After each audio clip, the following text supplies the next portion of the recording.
Alright guys, welcome back to Keep It 100. Today we are going to be doing a virtual review on the all-new 2021 Kia K5, also known as the Kia Optima, guys. Stay tuned. Alright guys, we are here with the all-new 2021 Kia K5, also known as the Kia Optima. I'm gonna do a quick virtual review of this vehicle. This vehicle is available in Korea, however, it is not available in the United States just yet. That is something that is pretty familiar. You know, just like the Telluride was released in Korea a year before it was released in the United States. That's just something they do. Not sure why they do it, but that's what they do. All right, so anyway, going forward, we're going to get into this virtual review. And just a disclaimer, I had to let you know, if you know, I did a lot of research to get as much information on this car as I can. I can't promise that everything is 100% accurate, but it is to the best of my knowledge. So going forward, first thing we're going to notice about this car is it has been totally reinvented.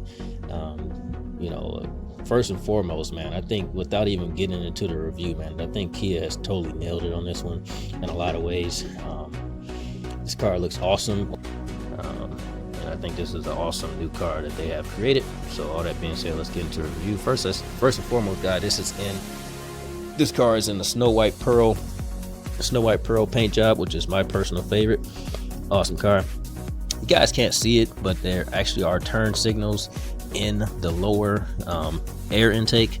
You got the air intake on the front and the small ones on the side. Those have turn signals. So I think that was a great way for Kia to integrate that. Typically those are for cooling the brakes down, but from what I understand, those are I could be wrong, I got it, like I say, but from what I understand, those are not functional for actually cooling the brakes, but nevertheless it makes the car look nice. That's a nice feature. And as you look here on the side of the car, you will see that there is a sensor that allows the car to have active cruise control and lane assist and a lot of different things that we'll get into a little bit later. This car comes with obviously 4-wheel disc brakes. Comes with 18. These are 18-inch wheels on this car. I think they're very good looking wheels. You know, they come anywhere from size 16 up to size 18, and I think those are a good fit for this car. But nevertheless, going forward, it's lowered to the ground. Very nice, man, overall. This has been changed from a regular sedan to a fastback now. This is now a fastback, which I think is pretty cool. You know, I think it's pretty cool that they changed this to a fastback. Towards the back of the car, we have LED tail lights, which is awesome. I'm glad they finally stepped up to putting LEDs in it, and this comes as standard equipment. It's not an option.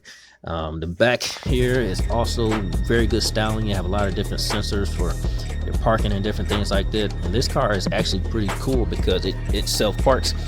You can pull this car in and out of parking spaces with the keypad. There's a certain function on the keypad that allows you to pull the car forward and backwards, and all the sensors to work together with the car will allow the car to pull out in a way to where it won't not hit any obstructions. And I think that's awesome. All right. Now this model here is pretty much the model that I think is going to sell the most. You're going to have a standard model. You're going to have a hybrid. You're going to have you're also going to have a GT. There's a lot of different models that's going to be coming out there. We'll talk about a little bit later. All right. However, now one gripe that I kind of have with Kia is that the back appears to have dual exhaust, and it looks nice, but those are actually not functional. That's the first time I've seen that on a car. Those are not functional dual exhaust, but nevertheless, they have done a great job of making them look that way. Some people just don't care if it's actually dual exhaust or if it looks good like dual exhaust. So I think that's a little bit of a gamble. You know, as long as the GT model, which we don't have anything on just yet, but as long as the GT has actual function dual exhaust, I think that'll be fine. I wouldn't have any problem. So anyway, going forward, as we look inside of the car, This has obviously keyless entry. Very beautiful interior. You have leather wrap, nice high quality leather, and it's also had the piano black accents as well as the wood grain accents and polished aluminum. So they got quite a bit of different finishes going on in here, which I don't personally have a problem with. I think that's fine. You know, I would rather have 3 different type of finishes or 4, you know, whatever. Some people just put all plastic, so I think it's a great move that they have stepped that up to make it more of a luxurious feel to the car. All right, you also have 8-way power seats with lumbar support and different things of that nature. And yeah, you got memory seats here on the window, on the door, power windows, power folding windows. The sound system has 12 speakers. This is a Cabell.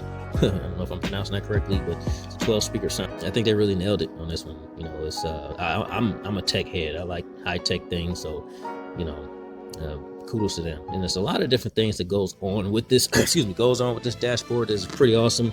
One thing that you will notice as you look at the center display, and this is a first on a car company, what they will do is whatever the conditions are, or what the majority conditions are, that will come up on the display. So if it's nighttime, you'll have a nighttime display. If it's sunny out, you have a sunny display. If it's raining out, you have a raining display, rain style display. If it's cloudy, you have a cloudy display, which is, you know, awesome. You know, then you can reconfigure the dashboard, etc., etc.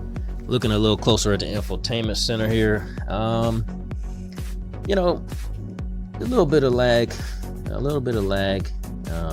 but you know, I would rather have a system with a little bit of lag than no system at all. So I don't really have any qualms with that. I think that, you know, they could probably get some upgrade to software or something along those lines to make it a little more fluid. But you know, hey, it is what it is. You know, it is a, you know, it's a 10.25 screen. You know, nevertheless. This also has, you can't see it, but has ambient lighting along the doors and the dashboard, which is cool. You can change those different colors. Glove compartment here. They used to have the glove compartment air conditioning, but I'm sure they don't do that anymore. You also have some actual touch buttons, which is cool because you can control the air conditioning and heat and different things of that nature, either by actual buttons or you can do it in the infotainment center. You have a wireless charging in here. You have fast speed charging and regular charging and 12 volt. They have changed, they new for 2021, they have changed from a standard shifter to one of these rotating shifters with the park button in it. You got a lot of different upgrades, major upgrades, different drive modes. You have 5 different drive modes. The drive modes that are on here are you have sport, you have comfort, what's the other ones, custom, and you have eco. So it's pretty cool. A lot of different things that you can do to customize your driving experience. Some of the things that it does change is like the suspension, how the car drives, how the car handles, how the car shifts, etc., etc. You know, you gotta actually also have seats that you can control from the rear. If you want to move the passenger seat up and back, if there's someone in front, give yourself a little more room in the back. The back has plenty of room. This is a 5-passenger car, 5-passenger vehicle. Beautiful, humongous panoramic sunroof. That is, I think, is awesome because this one, opposed to the other one, some of the other panoramic sunroofs, it goes up and goes way back, so you can get a lot of fresh air into the car, almost like driving a convertible. So, nice job on that. To get outside of the car, I'm gonna take a look around here.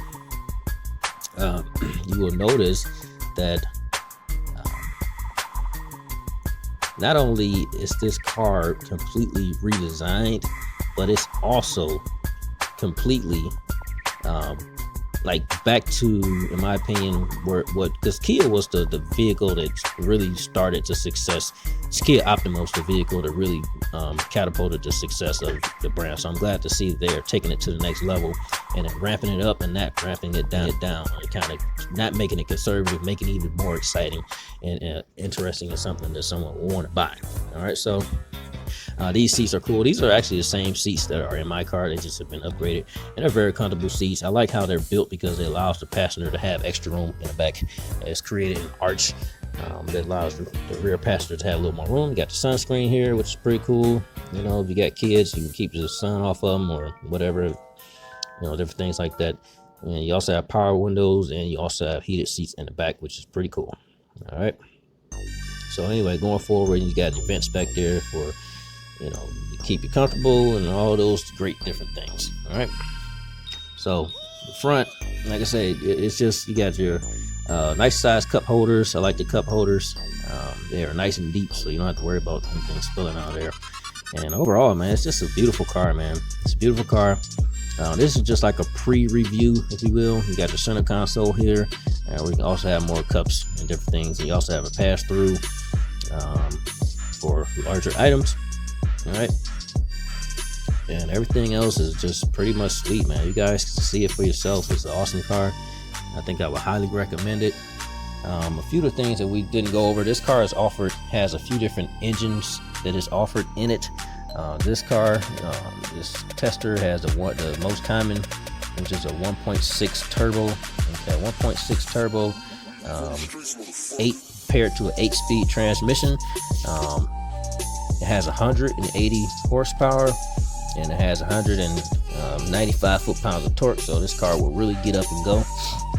There's a few other engines that are offered. This is a standard 2.0 with a 6-speed transmission, which is much more of a conservative engine if you're not really big into all of the speeding and stuff or whatever, you know. And then you got a 2.0 hybrid, and the upcoming in the GT, you're gonna have a 2.5 turbo for the 2.5 turbo, which is going to be paired to an 8-speed transmission. The 1.6 turbo is also paired to an 8-speed transmission. The 2.5 will have dual clutch transmission, so this thing will really go, man. You know, I can't wait for it to come to North America, because this is one that I am like 99% sure I'm going to have to just pick up, you know. But I appreciate you guys watching, and yeah, see you next video. All right, y'all, peace.